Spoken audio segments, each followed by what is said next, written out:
பகவத்கீதையில் 6வது சாப்டரில் 23வது ஸ்லோகம். தம் வித்யா துக்க சம்யோக வியோகம் யோக சம்ஹிதம் ந நிஷ்சயேன யோக்தவ்யா யோகோ நிர்விண்ண சேதசா. இப்போ இதுக்குள்ள அர்த்தத்தை பார்க்கலாம். கண்ணன் சொல்லின்னு இருக்கார், கண்டிப்பாக யோகம் செய்யணும், அது ரொம்ப ரொம்ப இம்பார்ட்டண்ட்டு. மனசால் எப்படி செய்யணும்னா துக்கம் இல்லாமல் சந்தோஷமாக பாசிட்டிவ் அப்ரோச்சோடு பண்ணணும்.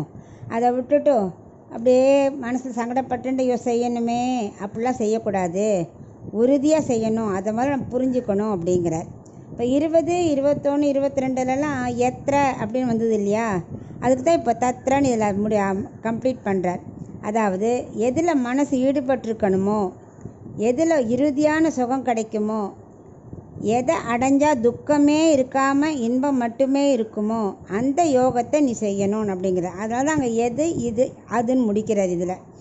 அதனால் நம்ம தடங்கள் வரும் ஆரம்பத்தில்.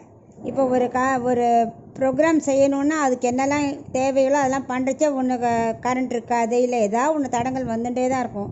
ஆனால் நம்ம அதை பெருசாக எடுக்கிறது இல்லை, ஏன்னா ரிசல்ட் ரொம்ப உயர்ந்ததாக இருக்கும். இப்போ நம்ம எல்லாருக்கும் பரப்புகிறோம், நல்ல விஷயத்த சொல்கிறோம் அப்படிங்கிறனால அந்த ஹாப்பினஸ்னால் இதெல்லாம் ஒரு கஷ்டமாக தெரியாது. அதை மாதிரி யோகங்கிறது கடைசியில் நல்ல ஆத்மாவுக்கு சந்தோஷத்தை கொடுக்கறதுனால முதல்ல சின்ன சின்ன தடங்கள் வந்தாலும் அதை இக்னோர் பண்ணிவிட்டு நம்ம பாசிட்டிவ் அப்ரோச்சோடு செய்யணும் அப்படின்னு இந்த ஸ்லோகத்தில் சொல்கிறார்.